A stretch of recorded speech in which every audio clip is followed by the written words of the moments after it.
नमस्ते, स्वागत है आपका हिंदी मॉरलिटी स्टोरीज पर। पंखुड़ी अपने होने वाले पति और ससुराल से कतई खुश नहीं थी और मम्मी की नज़र में ये सब बचपना था। वो जब उनकी शिकायत करती, मम्मी व्यवहारिकता के उपदेश लेकर बैठ जाती।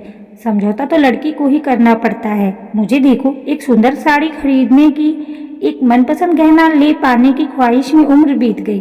तुम्हें क्या पता कितनी तकलीफ होती है एक दिन में 100 बार मन मारकर जीने में। और फिर देख, धन से सारी दुनिया में सम्मान भी मिलता है। सारे रिश्तेदार इस रिश्ते के होने से हमें कितना मान देने लगे हैं।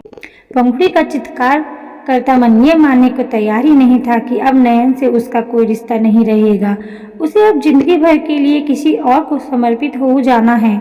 नयन उसके लिए पराया होगा और वो नयन के लिए।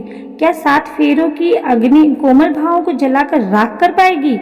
और इससे भी बड़ी बात ये कि क्या वो गर्वित की फ्रेम में सजी तस्वीर बनकर जी पाएगी, बिना अपनी अस्मिता के, सिर्फ एक शो पीस की तरह। पर वो फैसला ले चुकी है। पर क्या सचमुच वो फैसला ले चुकी है, या मम्मी को अपना फैसला खुद पर थोपने दे चुकी है? तभी उसका ध्यान ब्यूटिशियन की ओर गया और वो उसका मन समझ गई। नयन के साथ रहकर उसे भी मन पढ़ना आ गया है शायद। उसे पता है, शहर के सबसे प्रसिद्ध ब्यूटी पार्लर की सबसे कुशल ब्यूटिशियन आज अपनी कला से संतुष्ट नहीं हो पा रही है। क्या हुआ, मैं सुंदर नहीं लग पा रही? उसे परेशान से देखकर पंखुड़ी ही मुस्कुराकर पूछ उठी। वो सकपका गई। नहीं नहीं, आप सौंदर्य की प्रतिमा हैं, पर कुछ कमी सी लग रही है जो समझ में नहीं आ रही। चिंता मत करिए, मैं संतुष्ट हूँ। पंखुड़ी ने उसका वाक्य हल्की सी हंसी के साथ पूरा किया और उठ गई। अपना लेटेस्ट कशीदाकारी का बेशकीमती लहंगा नजाकत के साथ उठाए, पार्लर का कमरा और कॉरिडोर पार करके कार तक पहुंचते हुए पंखुड़ी सारी तारीफ भरी नजरें हसरत के साथ अपनी ओर उठी महसूस कर रही थी। कार में बैठकर ड्राइवर को चलने का आदेश दे पंखुड़ी ने सिर हेडरेस्ट से टिकाकर पलकी मूंद ली। कैसे कहती ब्यूटिशियन से कि वो जानती है कि क्या कमी है। मन की सच्ची खुशी के बिना कोई सुंदर लग सकता है भला? फिर क्या फायदा ऐसी सुंदरता का जिसके दम पर मम्मी को गुमान था कि लड़की वाले मांग कर ले जाएंगे। मांग कर तो ले जा रहे हैं लड़की वाले, पर बिल्कुल वैसे जैसे कोई प्रदर्शनी में सजी पेंटिंग पर मुग्ध होकर मुंह मांगे दाम देकर कहे कि इसे मेरे इंटीरियर डेकोरेटर के पास फ्रेम कराने भेज दो। तभी नयन का वॉइस मैसेज आ गया। तुम्हारे नेट के एग्जाम की डेट आ गई है। उसका लिंक और सभी जरूरी सामग्री तुम्हारे लैपटॉप में है, डाउनलोड कर दी है। All the best for everything. एक और मैसेज था जिसे सुनने के बाद पंखुड़ी के लिए आंसू रोकना मुश्किल हो गया। हमेशा खुश रहना और किसी भी जरूरत के लिए मुझे बताने में सकुचाने ना लगना। हम दोस्त हैं और रहेंगे। ओ नयन, तुम इतने समझदार और इतने बुद्धू एक साथ कैसे हो सकते हो? क्यों नहीं समझ पाए तुम मेरा मन? नहीं, ऐसा हो ही नहीं सकता कि तुम मेरा मन ना समझ पाओ। फिर क्यों तुमने बगावत के लिए मेरा साथ नहीं दिया? मुझ में ना सही तुम में तो आत्मविश्वास की कोई कमी नहीं। फिर वो आत्मविश्वास मम्मी का मन बदलने के लिए काम क्यों नहीं लाई? और मैं भी कितनी बेवकूफ़ हूँ, तुम्हें ये समझाने की कभी कोशिश ही नहीं की कि मैं वहाँ खुश नहीं रहूँगी। क्या करूँ? तुम्हें कैसे समझाती कि अपने आत्मसम्मान को गिरवी रख कर कोई खुशी नहीं खरीदी जा सकती। पर तभी पंखुड़ी के विचारों ने दिशा बदली। नयन से बेहतर इस बात को और कौन समझ सकता है? उसने तो एक कदम कदम पर, तो क्या इसीलिए नयन ने उसकी मम्मी के विरुद्ध जाकर उसे अपनाकर, क्या नयन का आत्मसम्मान आहत नहीं होगा? पंखुड़ी के मानस पर अतीत का चलचित्र चलने लगा। उसके घर के बगल में घर था नयन का। पहली बार नयन को कब लड़ते देखा था आत्मसम्मान के लिए? 6-7 साल के रहे होंगे दोनों। उस दिन वे दोनों पार्क में थे जो उनके घर के सामने सिफर चौड़ी सड़क के पार था। पापा उनकी निगरानी के लिए बेंच पर बैठे थे। तभी ऑफिस से जरूरी फोन आ गया। उन्होंने घर की ओर निकलते हुए यूं ही कह दिया, पंखुड़ी बेटा, अगर घर आना तो नयन का हाथ पकड़ लेना। मुझे नहीं पकड़ना किसी का हाथ, मैं खुद ही अपना ख्याल रख सकता हूँ। नेत्रहीन नयन के तमतमाए चेहरे को देखकर सब सकते में आ गए थे। तभी पापा ने बात संभाली थी। अरे बेटा, तुम तो अपना ध्यान रख सकते हो, पर पंखुड़ी तो नहीं रख सकती ना। कितनी अल्हड़ और लापरवाह है, चलती कहीं है, देखती कहीं और गिरती रहती है। मैंने पंखुड़ी से तुम्हारा हाथ पकड़ने को कहा ताकि तुम उसका ध्यान रख सको। उस दिन नन्हे नयन ने जो प्यार से आगे बढ़कर उसका हाथ थामा तो आज तक नहीं छोड़ा। कहा जाता है कि जब ईश्वर कुछ लेता है तो बदले में बहुत कुछ अनोखा देता भी है। नेत्रहीन नयन इस बात का अनूठा उदाहरण था। गजब की चेतना और सतर्कता थी उसके अंदर। बहुत छोटी उम्र से वो अपना ध्यान खुद रखना सीख गया था। सच ही था, कई बार दोनों के मम्मी पापा ने देखा और इस बात पर हंसे थे कि पंखुड़ी लड़खड़ाकर गिरने को हुई और नयन ने आगे बढ़कर उसे संभाल लिया। पंखुड़ी कहाँ है और किस संकट में फंसने वाली है, वो ये महसूस कर सकता था। धीरे धीरे पंखुड़ी भी उसे महसूस करना सीख गई। पार्क में बच्चे उसे साथ खिलाने की जिद करने पर मुंह बिचकाते। कुछ बच्चे तो साफ शब्दों में उसके अंधेपन की खिल्ली उड़ाते हुए उसको साथ खिलाने से मना कर देते। ऐसे में नयन के चेहरे पर छपी उदासी और बेबसी पंखुड़ी की बर्दाश्त से बाहर हो जाती। वो नयन के लिए सबसे झगड़ पड़ती और घर आकर कभी कभी तो बहुत दिनों तक गुस्सा रहती। उन बच्चों से बोलना, उनके साथ खेलना बंद कर देती। लेकिन नयन उसे समझाता, शांत करता और कहता वो खेले। नयन उसके जीतने से खुश होता है। वो पार्क की बेंच पर बैठ जाता है और उसका खुश चेहरा और ताली बजाती भंगिमा पंखुड़ी के लिए जीत की प्रेरणा बन जाती। पार्क में कुछ पतझड़ और बसंत बीतते बीतते पंखुड़ी थोड़ी समझदार हो गई और उसे नयन के चेहरे के पीछे छिपी अकेलेपन की उदासी की परत साफ दिखाई देने लगी। लेकिन खेल छोड़कर नयन के पास बैठकर बातें करने के लिए बनाया गया कोई भी बहाना नयन तुरंत समझ जाता। तू खेलेगी नहीं तो मैं तेरे साथ पार्क आना बंद कर दूंगा। अगर तुझे जीतते या जीत के लिए संघर्ष करते नहीं देखना है तो मेरा यहाँ आना बेकार है। नयन के स्वर की शक्ति पंखुड़ी के दिल को छू जाती। शुरुआती कक्षाओं में नयन को उसकी माँ ने घर पर ही पढ़ाया। बिना ब्रेल लिपि में सिद्धहस्त हुए वो स्कूल जा नहीं सकता था। पंखुड़ी स्कूल से लौटते ही सीधे नयन के घर आती। हालांकि मम्मी से इसके लिए बहुत डांट खाती, पर नयन से सारी बातें शेयर किए बिना ना उसे भूख लगती थी न चैन पड़ता था। कभी कभी मम्मी ज्यादा चिढ़ जाती तो पापा कहते जाने दो, दोनों अकेले हैं, अपना अकेलापन बांट लेते हैं, ये तो अच्छी बात है। नयन के मम्मी पापा भी पंखुड़ी पर जान छिड़कते थे और अपने पापा की तो वो जान थी। उसके क्लर्क पिता ने फैसला किया था कि वो एक ही संतान करेंगे ताकि उसकी हर जरूरत पूरी कर सके। फिर वो दिन भी आया जब नयन को स्कूल जाना था। नयन के उत्साह का ठिकाना नहीं था। अकेलेपन की अंध गुफा में उसका सिर्फ एक साथी था, पंखुड़ी। पर आज उसके सामने एक ऐसी दुनिया खुलने वाली थी जो ना सिर्फ उसे नए दोस्त देने वाली थी बल्कि कहीं ना कहीं उसे सामान्य की श्रेणी में भी रखने वाली थी। वो भी सब बच्चों की तरह स्कूल जाएगा। उसके पास भी करने के लिए बहुत सारी गतिविधियां और लौट कर मम्मी पापा को बताने के लिए ढेर सारी बातें होंगी। पंखुड़ी ने गेट, फिर मैदान, फिर कक्षाओं का ऐसा खाका खींचा था कि उसे पूर्ण विश्वास हो गया था कि वो कभी गिरेगा नहीं। लेकिन पहले ही दिन उसका सामना इस बेरहम दुनिया से हुआ।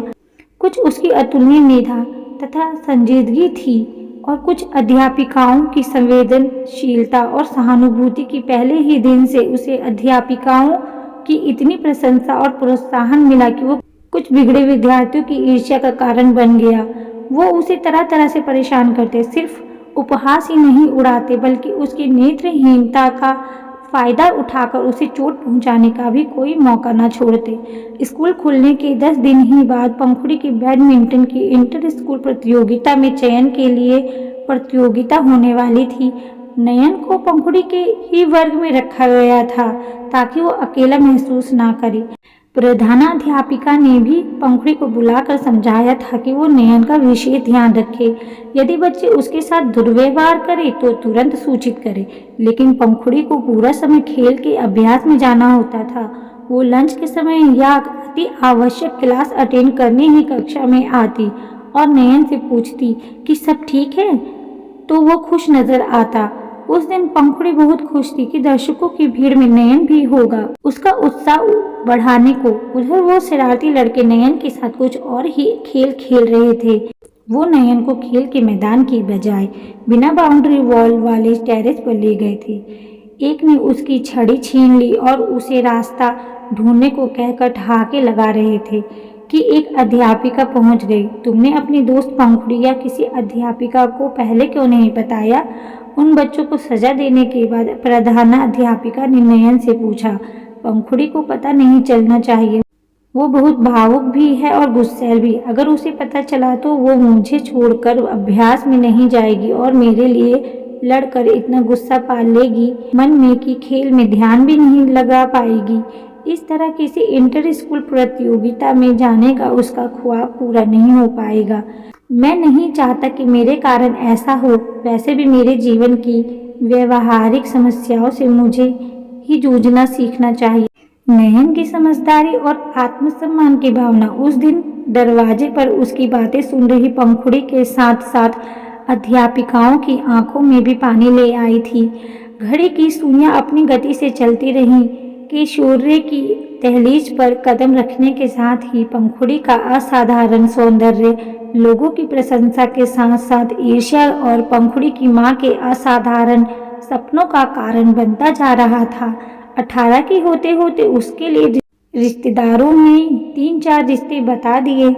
घर में बात चलाई तो पंखुड़ी के पिता भड़क उठे। माँ और रिश्तेदारों ने तमाम तर्क दिए, पर पिता की सख्त आवाज ने बातचीत का अंत कर दिया। जब तक पंखुड़ी जितना पढ़ना चाहती है उतना पढ़कर आत्मनिर्भर नहीं हो जाती, मैं उसकी शादी के विषय में कुछ नहीं सुनना चाहता।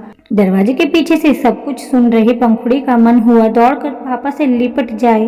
पापा उससे समझते हैं, इस बात से उसका मन प्रफुल्लित था, लेकिन उसके मन में कूटकर संस्कार भरने वाली माँ थी। 9-10 साल की उम्र से ही माँ ने पापा से लिपट चिमट जाने, उन्हें चुम्बन देने या बहुत करीब बैठकर दिल की बातें करने पर बवाल खड़ा करना शुरू कर दिया था। माँ की सख्ती से बोली जाने वाली बातों की निरंतरता ने उसके और पापा के बीच संवाद की भी दूरी बना दी थी। स्कूल में, लंच में या खाली समय में दिल की सभी ऊहापोह नयन के दिल में डालकर वह निश्चिंत हो जाती और नयन कुछ ही दिनों में समाधान परोस देता। तुम ह्यूमैनिटीज में ग्रेजुएशन करो, विषय तुम्हारी पसंद के मैंने बता दिए हैं। 3 सालों में ये तय कर लेंगे कि तीनों में से कौन सा तुम्हें सबसे ज्यादा पसंद है। फिर वाह, मेरा मन हल्का हो गया। पता है मैं यही चाह रही थी, पर मुझे पता ही नहीं था कि कौन कहता है कि तुम नेत्रहीन हो। तुम्हारी नज़रें तो एक्सरे मशीन की तरह हैं, जो मेरे दिल की वो बातें भी समझ कर मुझे ही समझा देती हैं जिन्हें मैं खुद भी नहीं जान पाती। उन दोनों के ठहाके लड़कों की ईर्ष्या का कारण बनते और नयन उस ईर्ष्या के परिणाम स्वरूप अक्सर अपमानित होता। पंखुड़ी उनसे लड़ती और खबर मम्मी तक पहुंचने पर मम्मी पंखुड़ी की खबर लेती। उम्र के साथ पंखुड़ी पर मम्मी की हुकूमत बढ़ती गई और उसका आत्मविश्वास सिकुड़ता गया। स्कूल के समय ही नयन का स्कूल में मिलने वाला साथ भी खत्म हो गया और घर में मम्मी की पाबंदियों ने भौतिक दूरी भी बना दी, लेकिन अब वो मन से और करीब आ गए थे। उन्हें वॉइस मैसेज के जरिए दिल के दर्द बांटने से रोकना मम्मी के बस से बाहर था। नयन संगीत का व्याख्याता बन चुका था। उधर पंखुड़ी को पास के स्कूल में नौकरी मिल गई और मम्मी को पापा की शर्त खत्म होने की शांति। तभी यह रिश्ता घर चलकर आया और मम्मी को मनचाही मुराद मिल गई। पंखुड़ी के आंगन से तेजी से बोलने पर नयन के आंगन में बात सुनाई देती थी। छुट्टी का दिन था, मम्मी ने जानबूझकर आंगन में बात छेड़ी थी। शायद पंखुड़ी नेट क्रैक करना चाहती है और फिर शायद उसका मन एक बार उससे पूछ लेना चाहिए। पापा की इतनी सी बात पर मम्मी आग बबूला हो गई। आखिर चाहते क्या हैं आप? लड़की को घर बिठाकर रखना है या एक अपाहिज की छड़ी बनाने का इरादा है? पंखुड़ी के 18 की होने के बाद से 3 रिश्ते छोड़ चुके हैं हम। या तो आप मुझे इस रिश्ते में कोई एक कमी बता दीजिए या बात पक्की करने जाइए। नयन सब कुछ सुन चुका था। पंखुड़ी फिर भी उसकी राय लेने गई तो उसने कह दिया, रिश्ते में कमी तो सच में कोई नहीं नजर आती, तुम खुश रहोगी। पंखुड़ी के शब्द निशब्द हो गए और पलकों से नदी बह चली। मम्मी की अनुपस्थिति में पापा उसकी राय जानने आए थे। बहुत सुगबुगाया था मन, लेकिन क्या कहती। उसने और नयन ने दिल की गहराई में दफन अपने जज्बातों को शब्द कभी दिए ही नहीं थे। ऐसे में अकेले अपने जज्बातों को शब्दों का जामा पहनाने का कोई संबल उसके पास नहीं था। उसके शब्द मन की कैद में छटपटाते ही रह गए। सगाई हुई लड़के वालों ने शुरू किया सिलसिला पंखुड़ी नाम की खूबसूरत पेंटिंग को अपने घर के बेशकीमती फ्रेम में मढ़ने के लिए, उसके व्यक्तित्व की काट छाट का। हालांकि मम्मी की खुशी का ठिकाना नहीं था।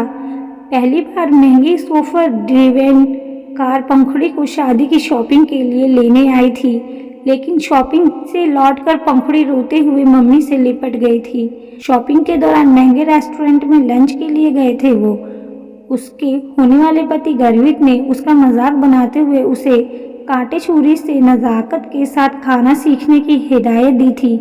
रेस्टोरेंट में खाने से पहले शराब लेना उसके लिए स्टेटस सिंबल था और भी बहुत कुछ। घर आ गया ड्राइवर की आवाज़ से पंखुड़ी वर्तमान में लौटी और अपना लहंगा समेटकर अपने कमरे में आ गई। तभी सास का फोन आ गया, तुम दोबारा पार्लर चली जाओ। हमारे उस लुच्चे वेडिंग प्लानर ने दगाबाजी कर दी। हमारे बिजनेस राइवल का थीम ही हमें बता दिया, जिनके बेटे की शादी अभी पिछले महीने हुई थी। अब हम भी वही थीम ड्रेसेस पहनेंगे तो लोगों को लगेगा कि हमने नकल की है। ऐसी ही गफलत के लिए हमने सबकी दूसरी पोशाकें तैयार करवा कर रखी थी, लेकिन तैयार करने में तो पार्लर में 2 घंटे का समय। अरे अभी तो सब पीकर टुन्ने हैं, बारात निकलने के बाद डांस में समय लगेगा। बारात पहुंचने से पहले आ जाओगी वापस। लेकिन मम्मी जी, वो लहंगा बहुत गड़ता। देखो, जो कह दिया वो करो। एक बार तुम आज ध्यान से सुन लो, हमारे यहाँ बहुओं को ना कहने की इजाज़त नहीं है। बात समाप्त करके सास ने फोन रख दिया और उससे मिलने आए नयन ने सुन लिया। थोड़ी देर दोनों पलकों पर नदी बांधे निशब्द बैठे रहे। तुमने ये सब पहले क्यों नहीं बताया? तुम तो मेरा चेहरा पढ़ लेते थे, तुमने खुद क्यों नहीं पढ़ लिया? तुम कैसे नहीं देख पाए मेरा दिन ब दिन मुरझाता चेहरा? पंखुड़ी की वेदना नाराजगी के बहाव में बह रही थी कि उसने अपने होंठ काट लिए। क्या वो नयन की नेत्रहीनता का मजाक बना रही थी? पर नयन उसकी व्यथा में उसके साथ बह रहा था। उसने पंखुड़ी के शब्दों को सामान्य ढंग से लिया। हाँ, नहीं देख सका क्योंकि शादी तय होने के बाद से तुम मेरे सामने आई ही नहीं। पिछले 4 महीने में एक बार भी नहीं कोई वॉइस मैसेज भी भेजती तो तुम्हारी आवाज में ही तुम्हारी परेशानी दिख जाती मुझे।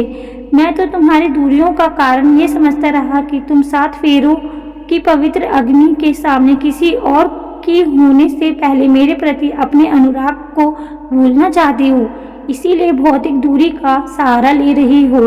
और मैं भी इसलिए भूलना चाहती हूँ। मैं तुम्हारे प्यार को भूल सकती हूँ भौतिक दूरी के सहारे? तुमने ये सोच भी कैसे लिया? कहते हुए पंखुड़ी मुड़ी तो लहंगे से अटक कर गिरने को हुई और नयन ने तुरंत आगे बढ़कर उसका हाथ थाम लिया। पंखुड़ी ने उसका हाथ कसकर पकड़ लिया। ये अभी अभी हमने क्या कहा नयन? जो जज्बात कभी शब्द न बन सके, उन जज्बातों को आज शब्द मिले। आज जब पंखुड़ी फूट कर रो पड़ी और नयन ने उसका चेहरा अपने हाथों में ले लिया और उसके आंसू पोंछते हुए बोला, अभी भी कुछ नहीं बिगड़ा। तुम इस शादी से मना कर दो, मैं तुम्हारी मम्मी को मनाने में तुम्हारा साथ दूंगा। तुम? पंखुड़ी नाराजगी से बोली। देखो पंखुड़ी, बात को समझने की कोशिश करो, दोनों समस्याओं को अलग रखो। तुम्हारी मम्मी तुम्हारी शादी एक अपाहिज से यानी मुझसे नहीं करना चाहती, इसे मैं गलत नहीं मानता, इसीलिए तब मैंने तुम्हारा साथ नहीं दिया। सोचा था तुम पति का प्यार पाकर मुझे भूल सकोगी, लेकिन एक ऐसी जगह शादी करने को तैयार हो जाना जहाँ तुम्हारे मन की कदर नहीं, आत्मसम्मान की कदर नहीं, ये सरासर गलत निर्णय है। मैं तुम्हें यह निर्णय नहीं लेने दूंगा। पंखुड़ी की उम्मीद बंध गई, पर दूसरे ही पल वो फिर सहम गई। बारात दरवाजे पे आ गई है, सारी तैयारियां हो गई हैं। अब कैसे? बारात और तैयारी शादियों के लिए होती है, शादी बारात और तैयारियों के लिए नहीं। पापा उन लोगों की सारी बातें सुन रहे थे और अब उनका दृढ़ स्वर गूंजा।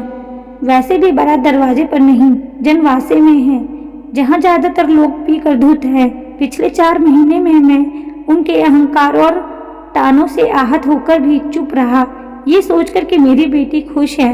पर मुझे क्या पता था कि मेरी बेटी। उन्होंने बाहें फैला दी और पंखुड़ी उनसे लिपट गई। पंखुड़ी को सांत्वना दुलार करने के बाद वो मम्मी की ओर मुखातिब हुए। ऐसी जगह बिहाना चाहती हो तुम बेटी को जहाँ उसे ना कहने की भी अधिकार नहीं? कैसे तुम उसका मुरझाया चेहरा और आंसू न देख पाई? माँ होकर भी। माँ ने सिर झुका लिया।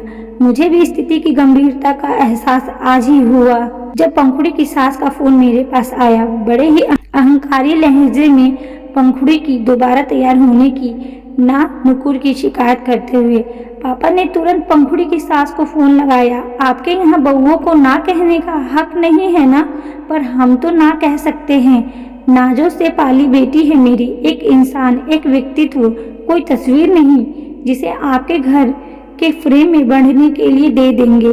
पापा फूट कर रो दिए और पंखुड़ी को ऐसे दुलारने लगे जैसे सालों की कसर पूरी कर लेना चाहते हों। नयन जाने लगा तो उन्होंने पंखुड़ी को छोड़कर उसका हाथ थाम लिया और पंखुड़ी का हाथ उसके हाथों में देकर बोले, इसे देखा तो सिर्फ तुमने है, तुम ही इसे समझ सकते हो, इसका ध्यान रख सकते हो। देखना ये कभी गिरने ना पाए, कभी हारने ना पाए।